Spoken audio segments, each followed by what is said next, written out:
Now back to the show. This is You and the Law with Sterling Fox on AM 650. Delighted to have David Hobbs and Ian Giroday from Hobbs Giroday in Vancouver back with us on this edition of You and the Law here on AM 650. We're talking about wills and estates and specifically wills variation. There was one item both David and Ian during the break went, oh my gosh, I forgot to talk about marriage and wills, and said it almost in harmony. So there is a very important aspect to talking about a valid will and what wills can be varied or altered by the courts, but there is an element of will making, Ian, that involves marriage. And tell us about how that works, because it's an important component to this conversation. Well, it's very important because people can make a will and think that they have a valid will because it meets all of the proper execution formalities. The ones you've described to us, yes. Exactly, but a later marriage revokes that will, unless that will was made in contemplation of that marriage. So one might think they have a valid will, get married, and it turns out they die and they don't have a valid will. So just an aspect of the Wills Act that one has to be mindful of, and obviously you have to make a second or a further will, either in contemplation of the marriage or after the marriage is entered into. All right. So, and again, and we go right back to this other point that we had in the first round, which is, again, in the absence of a will, because there was a marriage and suddenly that wasn't, it's not a valid will now. Right. Then we go to this fallback position, this default position in British Columbia, whereby the state essentially imposes the basic terms and conditions that would represent a will. Unless there's an earlier will that then, that still survives. Or, yes, you're to an intestacy. Okay. An intestacy, again, is? No will. No will. Okay. Now, David, with this in mind, talk to us about exes, former spouses, and so on. If you marry, you must change your will to acknowledge your new relationship with your spouse, correct? Well, I think maybe the easiest way to think about it, Sterling, is think of the marriage vows. I mean, the promises you're making when you marry someone, through thick or thin, through death do us part, and so on and so forth. So to be making all those promises in the context of a marriage with a will that leaves your estate to your previous spouse or something like that is obviously incongruous. It doesn't add up. I think that's why you find that the fact of marriage and the promises of marriage have this effect of revoking an earlier will, because you want your will to be consistent with your marital promises. Okay, so now then we get to the work of the day-to-day work of Hobbs Giroday. You talk to people who come into your office literally off the street every day who are in some way connected to a will or a will maker, and who are deeply dissatisfied with their circumstances relative to the will that they feel they should have been included in the first place, or perhaps more included in the longer term. Correct? Is that pretty good definition of a typical Hobbs Giroday client, Ian? Yes and no. Okay. Okay, so yes, in the sense that people come and see us and they're unhappy about a gift left or no gift left to them under a will, where there's an estate that's worthy of that has some assets in it. Okay. People can also come to us, however, who are reasonably well treated under a will, but are dismayed to find out that all of the assets that might be in that estate actually were gifted during the willmaker's lifetime, or were the subject of joint tenancies with rights of survivorship, or there were designated beneficiaries to things like life insurance and RRSPs and RIFs, such that there's nothing left in the estate. Oh. So that's a sort of a second type of client that we'll see in the realm of estate litigation. Well, if there's nothing left for them to go after, now clearly they're angry at the circumstance, but what recourse do they have if there's nothing left, Ian? Well, then we're looking at things like, were all of those gifts truly gifts, or were they given to someone to hold for the beneficial, so that the beneficial ownership goes to the estate? In other words, it was just a matter of convenience, perhaps to avoid probate fees. So we're looking at whether there's any reason to challenge these what we call during lifetime or inter vivos transfers of assets. Okay. So, David, when someone comes to the firm and you sit down and have a consultation, by the way, this is an important little question. If someone is listening to us right now and is kind of relating to what's going on because they're feeling a little left out. They were expected to be a part of someone's will, to be named and to be a recipient of some kind of thing, and nothing happened.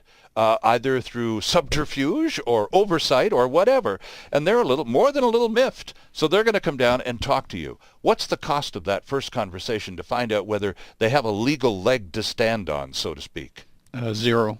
I mean, we always are meeting people and chatting with them because you really can't be helpful to a person until you meet them and have a bit of a chat and a bit of an understanding of what do they wish to talk about. Right. And so we commonly are meeting with people and spend a bit of time with them. Sometimes we look at some documents and sometimes we look at a bit of law or whatever, but we're really trying to get to know the person. They're trying to get to know us, and we're both trying to get our minds wrapped around what their problem may be about. Okay. And you have to get to that point first to decide whether you can be of any help or not. Right. And so, Ian, that's the point. To have the first conversation, and during that time, as David has just described, there's an exchange of information, at the end of which, once you're satisfied that you have sufficient information, you can make a judgment as to whether or not the firm would be able to help this person or not. That consultation process is free. It is, and it's a very important meeting because, and it's symbiotic in the sense that we want our clients to enter into a solicitor-client relationship with us with a comfort level. Mm-hmm. So they've heard us, they see how we talk to them, they hopefully see that we give them plain speaking, frank advice that is useful and accurate. And at the same time, we get to understand what their concern is and whether they have a leg to stand on. And so for us, we're also looking at, is this a case that we can advance for you, or is it really a lost cause? So it's like a good job interview in that sense, David, because you're going to have your qualifications scrutinized by your prospective employer, and at the same time on your side of the desk, you're sitting there going, do I really want to work for this guy or not? So it can be a two-way street. So let's assume, for the sake of this conversation, that someone comes to visit you, you have that initial discussion, and you determine that, yes, there is a case. You really do have some merit here, and you really should go forward with the following action. Does that automatically imply that somebody is going to get sued?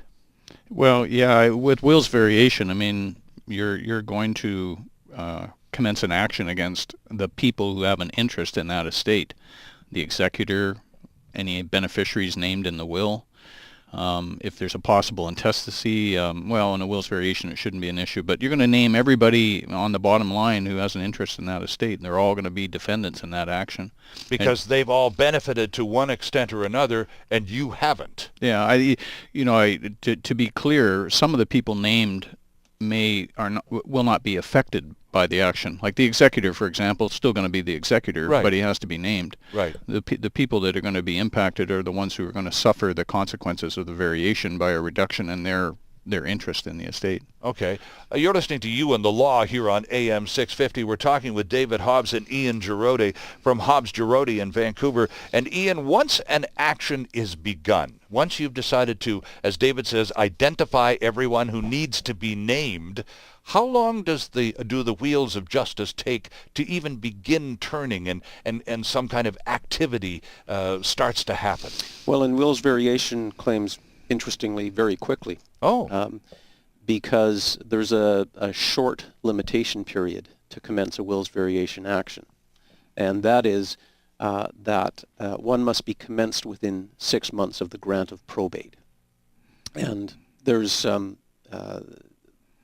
the reason for that, of course, is that there's an estate to be distributed. Right. And the executor is sitting there doing his or her job, bringing in the assets, paying the debts, and is left with the net estate, which is to be handed out pursuant to the will, unless someone comes along and says, well, hold your horses here. Right. We're making a claim against this estate. So that has to happen within 6 months? The action has to be commenced by the filing of what's called a notice of civil claim in the Supreme Court of British Columbia registry. I want to add, Sterling, that one other group of people who must be named as defendants in the lawsuit. So you have to name the executor. Right. You have to name the beneficiaries that are named under the will. You also have to name any other person who is eligible to bring a wills variation claim as a defendant. Oh, somebody else who might be upset? Right. So if a spouse or child of the will maker, aside from yourself, was not named in the will, if they were named in the will, they're in because they're named in the will anyway. Sure, right. But if they're not named in the will, they have to be added as a defendant. Okay. And they may bring their own wills variation claim by way of a counterclaim in the same action. So, David, this 6-month business seems to be an awfully brief statute of limitations for people. And I would imagine, people get scattered around the planet pretty thoroughly these days. And, may take a while for information to circulate that, oh, my gosh, you've been named in Uncle Charlie's will, and you better get over there to Vancouver and get your piece of the action. Well, or you're unhappy with being named and you didn't get what you thought. But, by the time you find out, it's 6 months is long gone. Are you just out of luck, out of the game, and try better luck next time? Or is there any recourse after the 6 months that Ian's told us about? Well, I think the important event, Sterling, is as part of the administration of the estate and obtaining the grant of probate, the wannabe executor has to give a notice to all the beneficiaries under the will and anyone who can bring a wills variation claim. So people get what we in the business call a Section 112 notice, but they get a letter in the mail from the executor, and it says, in so many words, I intend to apply for probate. And people might not think much of that, but it's quite a significant letter, because what it's done is it's notified you that someone's going to apply for probate, and it really should bring to mind two things. One, am I okay with that? Mm-hmm. Am I okay with that person applying for probate? But two, when they get the probate, I only got 6 months to start my wills variation action. So you're on notice that this process is going on, and it's going to run that limitation period 6 months from the grant of probate. Okay. And that's the purpose of that notice. Okay, I'm going to stop you and just pick you up on the word again. Probate. What does probate mean, David?